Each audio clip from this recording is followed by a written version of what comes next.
This is an excerpt from my novel, The Deep End, a steampunk intrigue murder mystery. Marlee, a college student from Cleveland, has gotten body swapped with a member of a family reminiscent of the Borgias. Only her maid, Clora, is aware of this and is helping Marlee maintain the deception. Marlee must keep all the plots she's involved in and doesn't know about from collapsing on her before she can find a way home. At this point in the story, Marlee has been captured by a group of rebels. She was drugged, stripped, and searched. They didn't find the poison needles she'd concealed in her hair, but they might have fallen out while she was being carried. Meanwhile, her minion, DeGriz, is on a mission for her, which requires him to get hold of some dirt on Clora's brother to use as leverage. While he read the letter DeGriz handed him, the man behind the gate ran his fingers backward through his beard, making the hair stand out in all directions. He looked up narrowly at DeGriz. "You are this Echerin, then?" "I am." "Happen Miss Marlee didn't tell us anything about this previous." "But you have her letter there." It hardly even counted as a forgery, since Marlee would surely have written it for him herself, if he'd been able to meet with her last night. "Why don't you take me to the stable master and let him decide?" The old man looked him over again, and DeGriz did his best to project the image of an honest, hard-working horse trainer. He'd taken care with his wardrobe to suggest a professional man of no great wealth, but some pride in his appearance. The clothes were of good quality, but not new. Come on then." The man unlocked the gate. "I am Garrican. I keep the grounds." And fine grounds they are. Indeed, the shrubs were so symmetrical and the grass so even that the old man must have at least a couple of assistants. Garrican led him along a shell path around a wing of the low white house. The rear of the property was considerably less landscaped. The even lawn led to two tidy barns, but beyond was pasture, light woods and riding trails, and a dirt track. They went to the nearer barn. "Oi, Gaddis!" Garrican shouted from just inside the doorway. Two boys looked up from oiling tack, and a short, round, weathered-looking man scowled down from a hayloft. Garrican pointed. "This here man is sent by the missus to look at our horses." Gaddis climbed down and walked over, brushing it off his hands and giving DeGriz the once-over. "A foreigner? To what end? I don't need nobody to check my work." DeGriz nipped the letter from Garrican's hand to pass to Gaddis. "I'm a racing expert." That much, at least, was approximately true. "Miss Ferocci is considering whether she should sell any of her horses or buy any new ones to give her stable better racing form." "The horses we raise here are fine racers." "I believe Miss Ferocci was disappointed with Hesterly's performance in last week's Great Cable and would like an independent opinion. You will cooperate with your mistress's wishes, surely?" "Pshaw, suit yourself. Look around all you like. You, boy," he pointed to one of the lads who'd stopped cleaning leather to watch this exchange. "Go around with the foreigner and see he gets up to no mischief. And you, back to work. Do you think you're paid to gawp?" "Actually, I'll need to do more than look around. I need to see the mounts form. I'd like you to get someone to put them through their paces." "You want what?" "And I want to talk with someone who cares for them, who mostly feeds him." DeGriz already knew the answer, as if having asked Clora about her brother's work the other night in the guise of pleasant conversation. Gaddis crossed his arms. "That'd be Ovid. Would there be anything else you'll be requiring?" DeGriz ignored the sarcasm in the man's tone. They would never be friends anyway. "Thank you for asking. It was a dry walk up from the station, so if the kitchen has any chilled juice or tea, I'd appreciate a pitcher and 3 glasses. A young man arrived at the exercise yard a few minutes later with an amused expression on his face and a tray, which he set on a stump. "You're the expert, then?" The lad was about 19, tall and muscled. This must be Ovid. DeGriz could see the family resemblance. "I know a few things." DeGriz took the cloth off the pitcher and poured himself a glass, took a small sip. "Tangleberry juice, cool and tart." He gestured to Ovid and his stable boy chaperone, who was perched on the fence. "The other glasses are for you, if you like. Join me at the rail. What do you think of this mount?" "That's Deaver Dane." Ovid picked up a glass. 2 years. Good staying power, but fractious, and raises his hooves too high in a gallop. "Oi, Will," he called to the rider. "Run him a couple times around." I see what you mean, de Gris said after the horse pounded past for the second time, raising a cloud of dust. Sell or keep? Oh, keep. We might be able to train him out of that, and for breeding he's solid enough.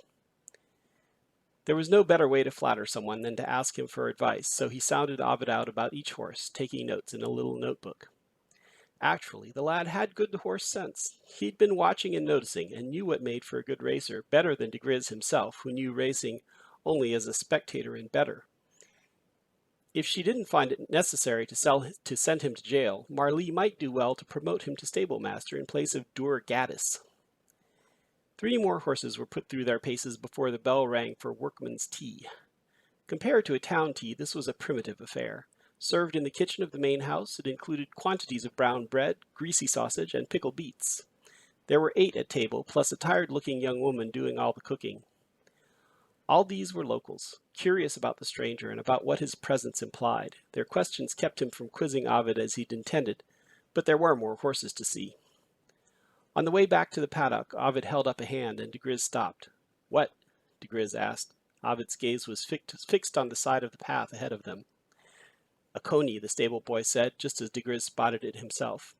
Ovid reached for his belt and drew a long knife. The rabbit held still, its black eye glittering at them from among the tall grass behind a board fence. Ovid held the knife by its tip, drew back, and let fly. The knife turned 3 times in midair and would have hit dead on and point first, except the rabbit took fright at the last second and darted across the path, zigzagged across the yard, and vanished behind the barn. The stable boy laughed, but Ovid just retrieved his knife. As the next horse was led out, de Gris stood quietly, working out his plan.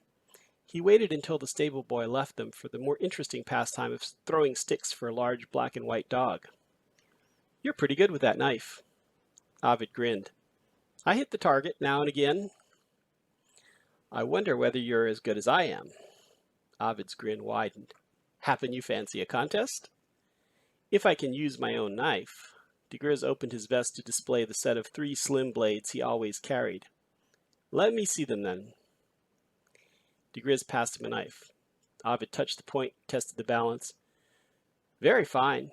Better than my rough old thing, to be sure. If you don't think it's a fair contest." "Oh, I can take you, fancy knives or no. What stakes?" "What say the knives themselves?" "If you win, you get my knife, and if I win, I get your 3? De Gris looked out over the exercise yard. He should at least pretend to pay attention to the horses. "Well, let's say if you win, we swap. These fancy knives cost a bit more than yours." And either way, de Gris would get his hands on Ovid's knife. "Done, but not here. Gaddis don't allow gaming." A lack of witnesses suited de Gris perfectly. "I'm at the Thistle in town. Come out when you're done work." After he'd viewed all the horses, de Gris imposed on Gaddis once more for a ride into town. There were none of the classy new powered vehicles out here, so a stable boy took him in a curricle. While shopping in the village for a sturdy leather sack, de Gris considered the list of people who'd done work for him before. There was only one who seemed right for this job. He stopped at the post office to send a note, which would go out on the 1640 train. In the tap room of the Thistle, de Gris ordered 1 glass of beer and prepared to make it last until Ovid showed up. He'd need a steady hand, so best not be the slightest bit drunk. He took a tiny sip and set it aside. De Gris always carried a small book, not so much for something to read as to avoid being obvious while he eavesdropped on conversations. The Thistle was near the train station, and much of the taproom's custom were travelers awaiting a connection. Business people, king's men, soldiers. It was amazing the things people would say, as if there weren't another ear in the room. Things that were often interesting and occasionally useful. De Gris opened his book in the middle and pretended to read. "Mallets can't win without Simmy. The nose on that child, if Destrely's really her father, I'll..." Time passed. De Gris finished his beer, and when the host started eyeing him for taking up a seat without buying, bought a birch beer to keep the man happy. "Suppose we're due some rain yet before the frost?" "Captured the frosty bitch." De Gris froze in the middle of turning a page, then completed the motion. He shifted to get a look at the speaker, a Marine officer with a bit of braid. De Gris had never gotten the ranks straight, talking to a businessman. The businessman leaned in. Who did it? Do they know? The officer shrugged and looked around conspiratorially. DeGriz's eyes dropped back to his book. Could be a family thing, you know. They say Fredan's been fighting her father for control of the shipping business, but they're claiming it's anarchists. The words, the Farasi bitch, might apply to a few people, but that comment narrowed it down to one. DeGriz put the book away and stood, edging through the doorway past a group of civilians in their brown robes, and hurried to the station. The attendant was just changing the schedule board for northbound trains, using a hooked pole to take down the 1640. DeGriz looked at his watch, just missed it, and the next wasn't until 1912. Damn, damn, damn! DeGriz paced the platform, then ran down 4 stairs to the street, paused, turned toward the clacker office. He was stopped by the realization that he didn't know where to send a message. If it was the rebels, anyone involved would be staying away from their homes. He'd have to go into the catacombs himself to find them. That unruly bunch wouldn't pay attention to a note anyway. Whatever authority the Night Wind possessed, the Night Wind is DeGriz's secret identity as he works for Marley to cause trouble. Any authority the Night Wind possessed would have to be exercised in person. He might as well use the time to finish his business with Ovid. He divided his waiting time between doing more eavesdropping in the Thistle and worrying about his chosen hireling for the second part of the Ovid project. Tanny, the Fist, as his nickname suggested, was prone to resolve conflicts without a lot of discussion. It shouldn't be a problem in this case, since he was also fleet enough to avoid a fight. That, and a height and build resembling Ovid's, were the main requirements for the job. What he had in mind was simple enough. Tanny should be able to manage. He was on a bench outside when Ovid arrived. The hands on the city hall, down the block, stood at 1830. This would have to be quick. DeGriz stood. It's too crowded in there to throw knives. There's a bit of woods out back. Suits. I shouldn't like word to get back to Gaddis in any case. Lead on. DeGriz led the young man around behind the inn and a short way into the forest, where he'd pinned a hand-drawn paper target to a smooth-barked tree. Center counts for 3, then 2, then 1. If it's on the line, it's the lower score. We'll throw from behind this stick. First to 15 wins. Agreed? Ovid gauged the distance. Sure you can throw that far? DeGriz grinned. I'll manage. Ovid stood behind the stick, weighed his shot, and let fly. The knife thunked home, a solid 2. DeGriz stepped up to the line, breathed in, and threw on the exhale. Dead center. Ovid whistled. Not bad. He started over toward the tree to retrieve the knives. Lucky shot. DeGriz sneaked a peek at his watch. He was starting to like this young man. It was a shame he'd have to beat him, and beat him soundly. He'd get the man's knife either way, but it would be better not to have him go around bragging he'd beaten the foreigner. Ovid threw another 2. DeGriz stepped up to the line, glanced at the target, then deliberately looked Ovid in the eye as he whipped his arm down, hearing the thump. On the line for 2 points. Ovid made no comment this time as he went for the knives. He was clearly shaken. On his next shot, Ovid released a touch early and hit at a slant, barely hanging on for 1 point. DeGriz threw another bullseye. They finished with Ovid 5 points down. Ovid looked at the 2 knives still stuck in the tree, then gave DeGriz a stiff little bow and left without a word. DeGriz bowed to the retreating back, then crossed to the tree. He used gloves to remove Ovid's knife and put it into his new leather sack, looked again at his watch, and walked briskly toward the station. Switching back to Marley now. The ability to move returned with an agonizing tingling, as if her whole body had been asleep and suddenly regained circulation. She sat up with a gasp, the rough blanket sliding to the floor, and shook out her arms, slapped at her thighs until the sensation subsided. Then she reached into her hair, feeling around. Nothing. She swore, checked again, then took the single glow tube from its wall bracket and inspected every inch of floor and mattress. Maybe at least one needle had waited to fall out until she was already in the cell. But all she found on the stone floor was dirt and several large roaches. She sat on the hard cot, actually a stone shelf with a terrible thin mattress, and buried her face in her hands. She'd really been counting on her secret weapon, planning while she lay there helpless. That was her escape, and now escape was gone. She wondered whether, when they executed her, it would hurt much, and whether she would wake up back home. If only she could go home right now. But no matter how hard she wished, here she stayed, in the damp, cold stone chamber on the awful mattress. She looked down at the little pile of clothes that had tumbled to the floor along with the blanket, which she'd shaken out and thrown aside in her search. She might as well get dressed before anyone started spying on her through the waist-high slot in the door. The undergarments weren't like the ones she'd had, and took a moment to figure out, but soon she was dressed and warmer anyway, if not feeling significantly better. She rattled the door. Solid. There was no keyhole, even if she had anything to pick the lock with, and even if she knew how to pick locks. At this point, it wouldn't surprise her much to find that she did.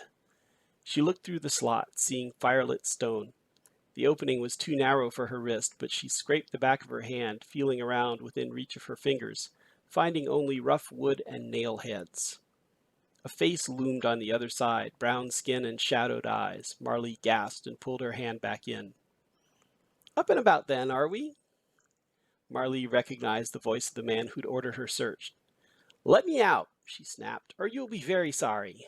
Soft laughter. "I don't think so." "What do you want with me?" "Justice." "Listen, you've got to listen to me. You have the wrong person. I'm not who you think I am." "Your family seem to think we have the right person." "Such a to-do. I thought they'd be glad to be rid of you. I suppose it's the principle of the thing. They won't find you, though, not until after we're done with you." "Look, I need a toilet." "You're so high and mighty you've forgotten how to use a chamber pot?" "What are you talking about?" "Right back there in the corner." She'd wondered what the deep, chipped enamel bowl was for. You expect me to go in there?" The man laughed. "You can go where you like, but I think you'll be happiest with the results that way. There's no paper in here." The man moved away from the opening. "Improvise."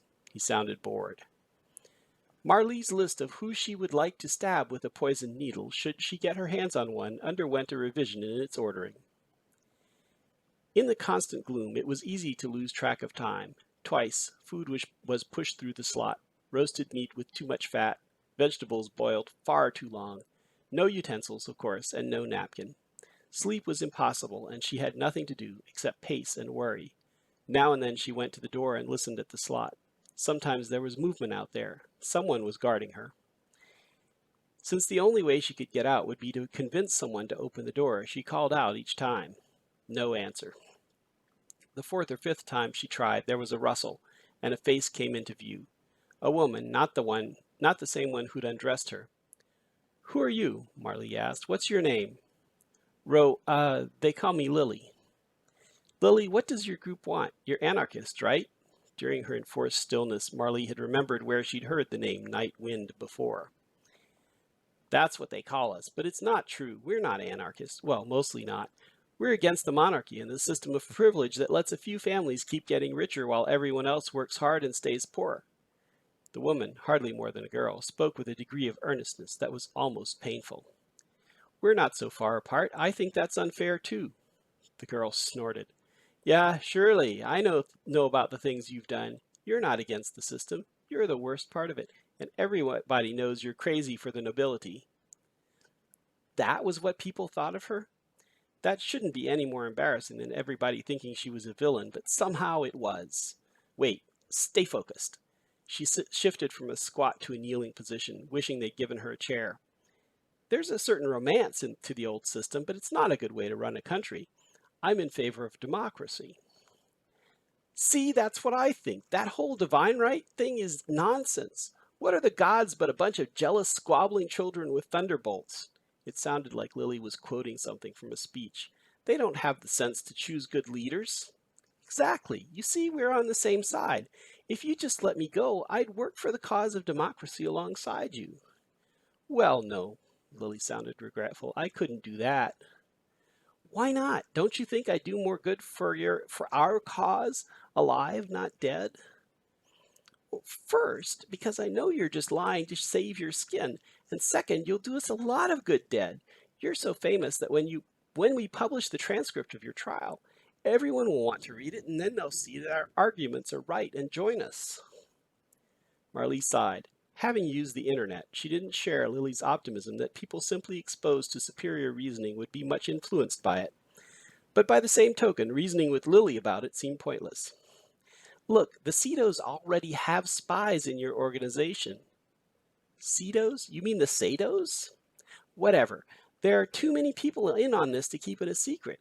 They'll find out where you're hiding me, and when they get here, probably any minute now, who will they find guarding me? You, that's who. It won't be pretty. I wouldn't want them to hurt you because we're on the same team, but I don't think I could stop them. We know who your spies are. They only find out what we want them to know. Maybe, but they also know who you are. If you do this, don't you think they'll find out who is responsible? Lily was quiet for a time. My real name is Rosette Valutin. It seemed like a non sequitur, but also progress. Thanks, Rosette. I know we can... That name should mean something to you. Can you honestly tell me the name Valutin was so unimportant that you don't even recall? Of course I don't recall, you stupid cow. That was someone else. Marlee closed her eyes and took a deep breath. Oh, you're that Valutin. You drove my father to his death. My brother had to join the army to pay our debts and support us when you put us out of business. He lost an arm and a leg and his peace of mind. You know, Lil Rosette, that's just business. It's nothing personal. Oh, it wasn't normal business. Rosette's voice rose. We were beating you. We were taking your customers, so you used your influence to get our orders canceled. You got us kicked out of our space. You threatened our suppliers. You threatened us. That put a different complexion on things. Marlee rested her head on the rough wood door. Look, I don't blame you for hating me. All that was certainly wrong, but I didn't know anything about it. I have a lot of things going on. I can't oversee every aspect personally. It sounds like we treated you abominably, and if you let me go, I'll look into it and we can arrange some sort... Ha! There was a thump and the door rattled. Don't pretend you don't know what your people are doing. All your businesses work that way. And you can't give back what you took from us, but I can take from you, so just save your breath for your trial. Marlee climbed to her feet and went to lie down, staring up into the gloom. Might as well wait for the next guard. She tried to sleep, but the bed was hard, and the little rustlings in the dark were probably rats. She sat up and shook the glow wand, trying to chase shadows out of the corners. She wrapped her arms around her knees, and sat to wait.